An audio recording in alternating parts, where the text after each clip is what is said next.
small towns of America are known for producing notable people who achieve great things. They may be presidents, war heroes, educators, explorers, or humanitarians. They may very well be your next-door neighbor. Groveport, a town in southeastern Franklin County in Ohio, has had more than its share of such people since its beginnings as a dusty pioneer settlement in the early 19th century. But there is one man, along with his horse, whose lives have become representative of and intertwined with the character of Groveport. Their tale has been told in the village and around the world for generations. This is their story. The stallion Cruiser was described in 1857 by his owner Guy Carleton, Earl of Dorchester, as vicious from a foal, troublesome, and eager to display his temper at any opportunity. Once, while on the road between Danebury and Hampshire in the English countryside, Carleton said Cruiser went on his knees and tore the ground up with his teeth. The Earl also had seen the fiery horse push on the side of his stall and kick and scream in his anger at the world.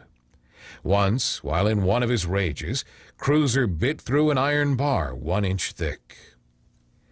He was bred for racing, but his temperament instilled only fear in those who dared come near. All except for one man of calm demeanor and endless patience from Groveport, Ohio, John Solomon Rarey. John S. Rarey was born December 6, 1827, as the 11th child of Adam and Mary Catherine Rarey. His ancestors had come to Ohio soon after General Mad Anthony Wayne had defeated the Ohio Native American tribes and reached a peace agreement with the Treaty of Greenville in 1795, which opened up much of the Ohio country to settlers. John's grandfather, Charles, had brought the family to Ohio from Rockingham County, Virginia, where they eventually settled along Little Walnut Creek in southeastern Franklin County in 1806. The family used their skills to prosper in farming and fur trading and began to accumulate land. In 1808, the newly married Adam and Mary Catherine began farming their own plot of land along the banks of nearby Little Walnut Creek. The creek's frequent flooding created rich bottomland for farming, but the Rareys soon tired of battling the creek's temperament. Adam and Mary Catherine became interested in a newly cut public road, which was lined with thick woods, its bed marred with stumps, 2 miles north of their farm. They saw the economic potential of moving to a site along the road, which connected the proposed new capital, Columbus, with parts southeast. In 1815, after Adam returned from fighting in the War of 1812, the couple built a roadside log tavern that provided a convenient stopping point for travelers on what would eventually become Groveport's East Main Street. They did a brisk business, serving weary travelers who were foot or saddle sore from traversing the rough road. The tavern also became a gathering spot for local farmers and newly established local tradesmen and merchants to socialize. It was at this tavern that John Rarey would develop his unique and valuable talent for training horses. A man who could train horses and not harm them in the process was a valuable person in the 19th century. Horses were vital to life in that era of American history. They provided much of the brute strength needed to plow fields and haul produce. They were a primary source of transportation for commercial use, getting to work, and social events. But horses are not machines that can be worked endlessly with a little maintenance. They're living, breathing beings who require care, feeding, and rest. At an early age, Rarey showed a natural knack for working with horses. His first attempt at soothing a panicked horse came at age 9 and proved both frightening and enlightening. While riding through Groveport, something spooked Rarey's pony, and the frightened horse took the youth on a wild ride through the dusty streets of Groveport, as well as ditches, streams, and fields. He managed to stay on the horse and eventually calmed it down and rode it home, impressing the townsfolk who watched the spectacle. In his first attempts at horse training, young Rarey tried the accepted method of saddling up a horse and trying to break it rodeo style. But many bruises and some broken bones later, he thought there had to be a better way. Rarey observed that when men passing through his father's inn treated horses shabbily, and when they punished them for some perceived offense, the horses only behaved worse. However, Rarey noticed when horses were approached calmly and with gentleness, they invariably responded positively. At age 10, Rarey trained his first horse, using what would become his trademark methods of a gentle touch and a calm voice. Soon, the talents of the young man from Groveport would be in demand. As he matured into adulthood, he began to travel widely, demonstrating his techniques and training a variety of ill-tempered horses, from wild mustangs in Texas to temperamental workhorses in Ohio. Wrote Rarey, "We should always recollect that our ways and language are just as foreign and unknown to the horse as any language in the world is to us, and should try to practice what we could understand were we the horse, endeavoring by some simple means to work on his understanding rather than on the different parts of his body." By the 1850s, he had written 2 books on his art of taming horses, and was well on his way to making a name for himself as a horse trainer. In 1856, he held his first public exhibition of his Rarey method at the Ohio Stage Company stockyard in Columbus, where he tamed a wild colt in 20 minutes and entertained onlookers by riding the now mild animal while holding an umbrella in one hand. The exhibition and his books brought wide notoriety and fame to Rarey and his method. The basis of the Rarey method was the trainer's calm approach and gentle hand. He began by speaking to and gently stroking the horse. This method gained a horse's trust and allowed Rarey to then systematically and painlessly hobble the horse. First, a strap was applied to a foreleg. A second strap was then placed around the horse's torso, and the horse was then gently eased to the ground. Once on the ground, Rarey would soothe, stroke, and speak quietly to the horse. Then, while on the ground, wrote Rarey, take off the straps and straighten out his legs, and rub him lightly about the face and neck with your hand the way the hair lies. Handle all his legs, and after he has lain a few minutes, let him get up again. Continued Rarey, fear and anger a horseman should never feel. By 1857, Rarey's fame for training horses had spread throughout America, and his efforts began to be noted overseas. He was invited to England to put on a horse training demonstration for the British Army. He so impressed the Royal Army that he was given an audience before Queen Victoria and Prince Albert in 1858, so that Her Highness could see the marvelous Mr. Rarey for herself. He did not disappoint the royals and their friends, as he easily tamed 3 horses in short order. Rarey's method was so effective that soon naysayers and questioners began to swarm. Some said the Ohioan must have the powers of the occult. Others falsely accused him of drugging the animals. Others said Rarey just needed a real test. He needed to face the one horse everyone thought untamable, Guy Carleton's foul-tempered stallion, Cruiser. No one could approach the fierce Cruiser without incurring his wrath.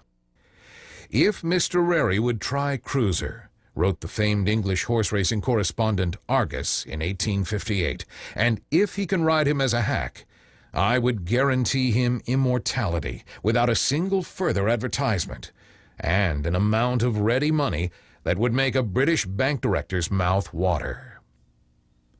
Rarey accepted the challenge. Cruiser was born in 1852, sired by Venison and dammed by Little Red Rover. He was a large, muscular, very dark bay, so dark that his coat shone black. Cruiser's anger was legendary. He had become so angry one day that he chased off his grooms and kicked his wooden stall to pieces. Thereafter, he had to be placed in a brick stall. Carleton kept him heavily muzzled and strapped in the brick stall for 2 years. By 1858, the muzzle had nearly worn a hole in Cruiser's head. His sides were bruised and his hide scarred. On April 3, 1858, Rarey traveled to Carleton's estate at Merle Green. According to Rarey biographer Nancy Bowker, as Rarey came near Cruiser's stable, he heard the straw rustle, a loud snort, and the stamp of a foot. Rarey glimpsed inside the dark stall and caught sight of the white of Cruiser's eye in the dimness. Later, Rarey recalled, "I opened the door and walked in. Cruiser was astonished at seeing this, and more so by my exhibiting no fear. I stood still. He came slowly up to smell of me after a while. When I saw that he would stand, I began to stroke him. At a sound, he started back frightfully. Lord Dorchester begged me to tie his head, and I did so. But then you never saw such fighting.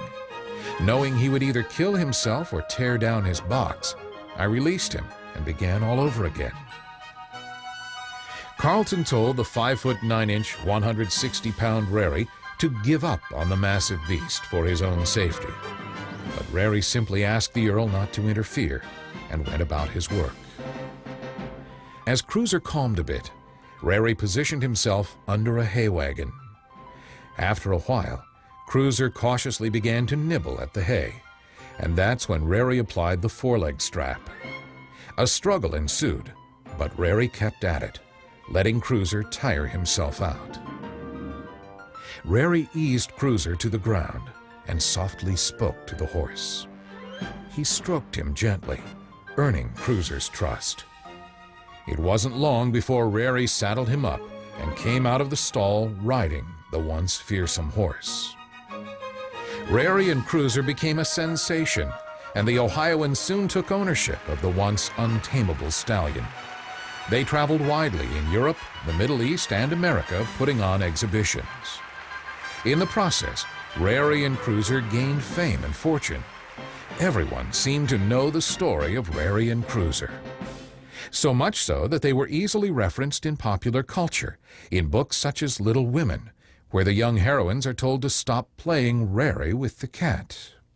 And in a political cartoon in Harper's Magazine in 1859, depicting President James Buchanan trying to train the rebellious South Carolina prior to the Civil War. Mr. Rarey Buchanan doesn't see why he can't put the federal straps on that spunky little cold Miss South Carolina. When he tries to pat her, she bites. When he tries to apply the strap, she kicks. He really doesn't see what is to be done with her. Supposes she'll have to have her own way. To which remark, Miss Carolina doesn't say nay. After traveling widely, Rarey and Cruiser returned to Groveport, where Rarey built a 24-room, $23,000 mansion in 1862 he named Cedar Lawn, and a fine stable for Cruiser on the site of his parents' former inn. Here, Rarey and Cruiser held court, welcoming visitors from around the world. But they didn't rest on their laurels. Rarey and Cruiser continued to give exhibitions. The public could not seem to get enough of the pair. But misfortune lay ahead. In the winter of 1865, Rarey began to feel ill. A strange, uncomfortable feeling, he described it. On December 22nd, after an ice skating party, he felt faint and collapsed. He had suffered a stroke. Through early 1866, he struggled to recover, and in October, he traveled to Cleveland for treatment.